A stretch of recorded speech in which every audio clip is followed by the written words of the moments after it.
हर जगह किसान ही क्यों मार खाता है, चाहे प्रकृति की मार हो या सरकार की मार हो, चाहे पुलिस की मार हो या बिजली विभाग की मार हो या समाज की मार हो। दोस्तों नमस्कार, हमारा नाम योगेश शुक्ला है और आप इस समय इस पर संदेश देख रहे हैं। तो दोस्तों आज इसी काला सच पे बात करेंगे कि हमारा किसान जहाँ भी जाता है उसे पीटा जाता है, मारा जाता है, मारते मारते पुलिस की लाठियाँ टूट जाती हैं, कभी शारीरिक रूप से पीटा जाता है, कभी मानसिक रूप से पीटा जाता है, कभी आर्थिक रूप से पीटा जाता है। लेकिन इन सब के पहले कुछ और भी अन्य महत्वपूर्ण खबरें हैं जो आपको गोदी मीडिया में नहीं दिखाई पड़ती हैं, इसलिए उनको भी देखना आपके लिए ज़रूरी है। लोक जागरण यात्रा इसलिए कि इससे लोगों को जोड़ा जाए, माताएं, बहनें, पुरुष, नौजवान सबको जोड़ने का काम करेंगे। और जिस तरीके से भारतीय जनता पार्टी संविधान को नहीं मान रही, कानून को नहीं मान रही, धज्जियां उड़ा रही है, किसानों को सपने दिखाए आए दो गुना आए के, लेकिन किसानों को बर्बाद कर दिया, चरम सीमा पर महंगाई पहुंचा दी, चरम सीमा पर बेरोजगारी पहुंचा दी और चरम सीमा पर अन्याय पहुंचा दिया। क्या कोई कल्पना कर सकता है उत्तर प्रदेश जैसा बड़ा प्रदेश, वहां पे कार्यवाहक डीजीपी, और कार्यवाहक डीजीपी इसलिए जिससे पुलिस से मनमानी काम कराया जा सके, किसी की भी हत्या कराई जा सके, जिससे किसी को भी लूटा जा सके।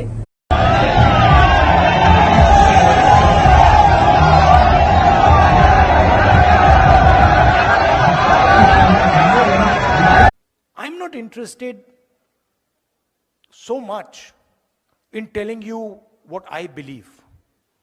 I don't want to do Man Ki Baat over here.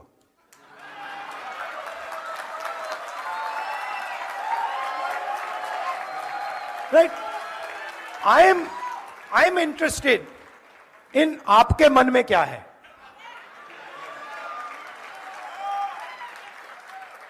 I am interested not in looking at the rear view mirror, but looking in front and saying, brothers and sisters, how do we move forward effectively? And how as a country do we spread affection, love and affection? How are we kind to people? हम यहाँ America आए तो लोगों ने कहा कि हिमाचल और कर्नाटक में तो जीत हो गई, अब आगे क्या होगा। मैं बताना चाहता हूं सारे प्रेस के अपने साथियों को, हिमाचल और कर्नाटक तो अभी बाकी है, हिमाचल और कर्नाटक तो अभी बाकी है, पूरी पिक्चर तेलंगाना और हरियाणा में दिखाना बाकी है, पूरी पिक्चर दिखाएंगे मैं कहना चाहता हूं। और 2024 में भी बदलाव लाके दिखाएंगे। बदलाव का चक्र शुरू हो चुका है। काफी लोग ये NH44 है, काफी लोग हॉस्पिटल इसी रूट को यूज करते हैं, एयरपोर्ट इसी रूट पे जाते हैं। पूरी पेशेंस रखते हुए और जो प्रोसीजर फॉलो करते हुए इसको खाली करवाया गया और अब सिचुएशन पीसफुल है। कुछ लोगों को डिटेन किया गया है और जो कानूनी कार्रवाई बनती है वो की जाएगी। सर कुछ लोग घायल भी हुए हैं, कुछ लोगों को चोटें भी लगी हैं। देखिए वो क्योंकि अभी सारा हम रिकॉर्ड ले रहे हैं हॉस्पिटल से, जो चोट लगी है जो भी उचित कार्रवाई बनती है, जिन्होंने कानून अपने हाथ में लिया उनके खिलाफ सख्त से सख्त कार्रवाई, बिल्कुल जो कार्रवाई कानूनी बनती है वो की जाए। मामला दर्ज कर अभी केस दर्ज किया है, कुछ लोगों को डिटेन किया है, अभी उनसे पूछताछ करके फैक्ट्स वेरीफाई करके और कानूनी कार्रवाई की है। हाँ, गुरनाम चुड़ूनी भी हिरासत में लिए हैं और भी कुछ नेता हैं वो भी हिरासत में। बिल्कुल पत्थरबाजी मामूली की गई है, तो जो एक्शन बनता है वो किया जाए। बिल्कुल आप देख सकते हैं पत्थरबाजी जरूर हुई है, लेकिन ये लाइव तस्वीर। तो साथियों करना चाहे माइक पे आ जाओ भाई।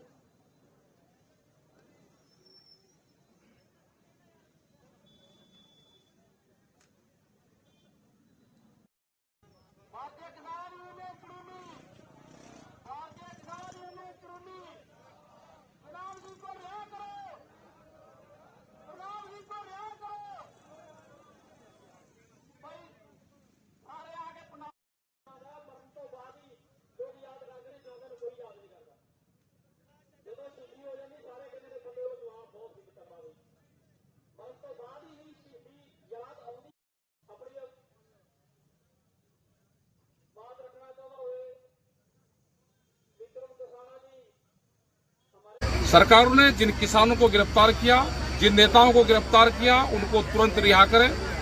उसकी खरीद करवाएं, नहीं तो देश में ये आंदोलन होंगे। हम सब किसान देश का एक है, जहाँ पे भी आंदोलन होंगे हम सब जाएंगे। किसानों को मारते मारते पुलिस और सरकार की लाठियां टूट गईं, पर किसान नहीं टूटे। हम बात कर रहे हैं हरियाणा के कुरुक्षेत्र की, जहां कल किसानों ने सूरजमुखी पर एमएसपी की मांग को लेकर के हाईवे को जाम कर दिया था। उन्होंने पहले अल्टीमेटम दिया था कि अगर 6 जून तक हमारी मांगें नहीं मानी गई, जो एमएसपी का रेट निर्धारित है, मतलब एमएसपी जो सूरजमुखी पर एमएसपी लागू है सरकार की, केवल उसी पे वो मांग कर रहे थे। कि उन्होंने कहा कि जो 64 रुपये का भाव है उसी पे एमएसपी उसी एमएसपी पे सूरजमुखी को खरीदा जाए, लेकिन हरियाणा सरकार नहीं खरीद रही थी। तब उनको मजबूरन धरने के लिए, रोड जाम करने के लिए मजबूर होना पड़ा और उन्होंने 6 जून को कुरुक्षेत्र के शाहबाद शहर में हाईवे को जाम कर दिया, जहां पर देर रात शाम के ही ये वीडियो एक आ गया था, मैंने डाला भी था।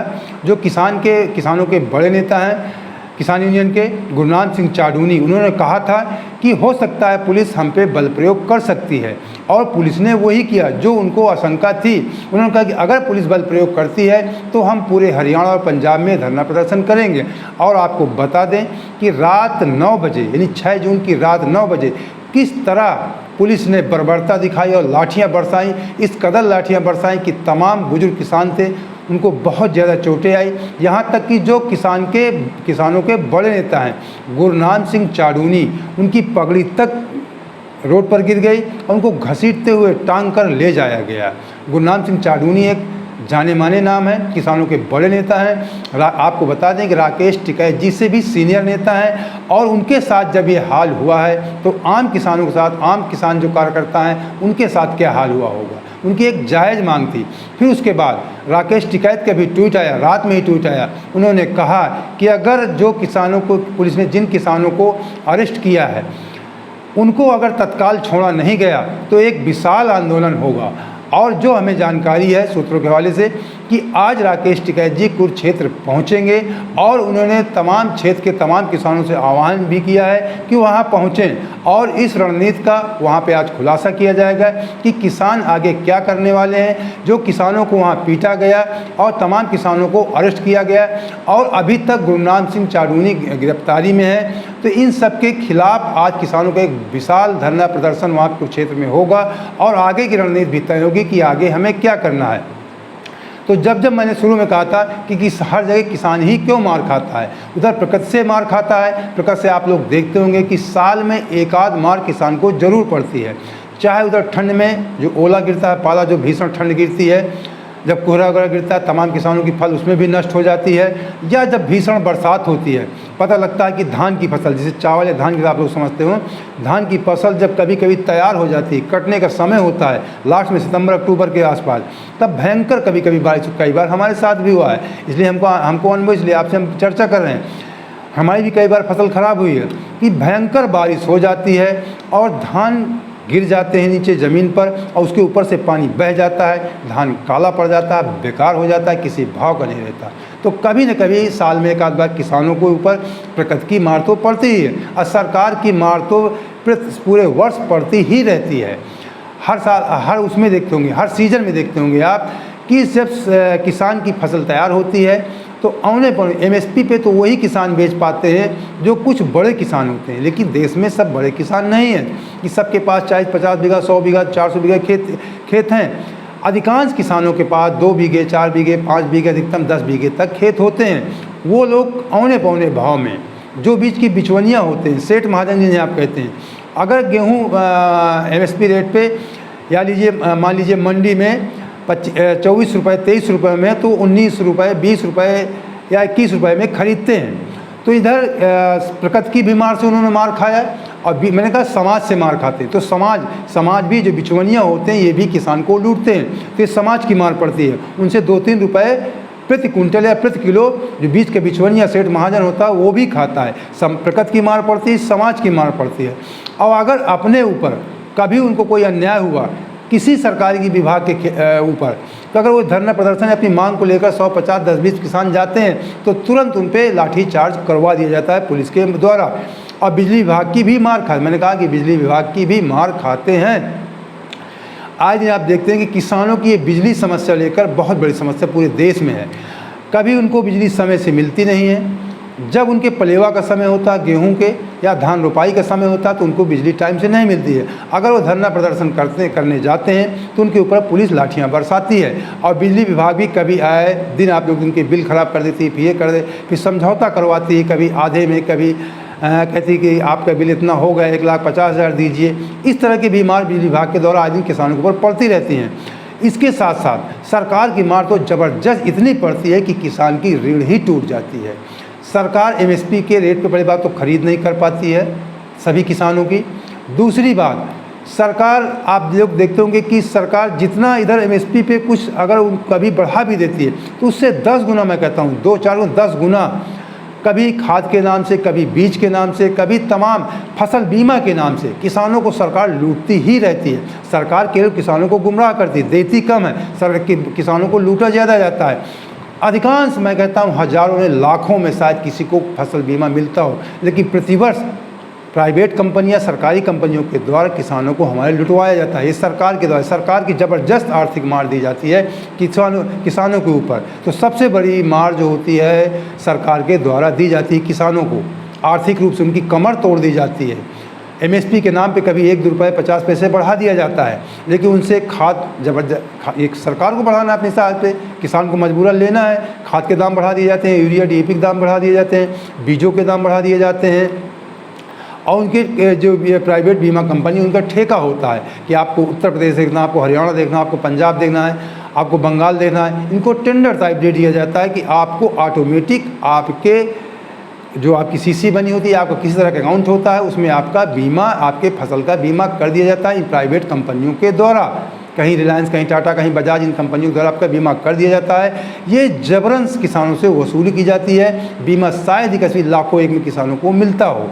तो सबसे बड़ी मार सरकार देती है। तो समाज की मार, पुलिस की मार और बिजली विभाग की मार। तो दोस्तों, आपसे एक निवेदन भी करना चाहते हैं, अगर आप इसी तरह की निष्पक्ष खबरें देखना चाहते हैं तो हमारे चैनल को ज्वाइन कर लीजिए, हमारा आर्थिक सहयोग कीजिए। कुछ मंथली पेमेंट होते हैं, उसके माध्यम से आप हमारा आर्थिक सहयोग कर सकते हैं। अगर ये भी नहीं कर सकते हैं तो डिस्क्रिप्शन बॉक्स में हमारा नंबर पड़ा रहता है, स्क्रीन पर भी लगा रहता है। इसके माध्यम से आप हमारा आर्थिक सहयोग कर सकते हैं।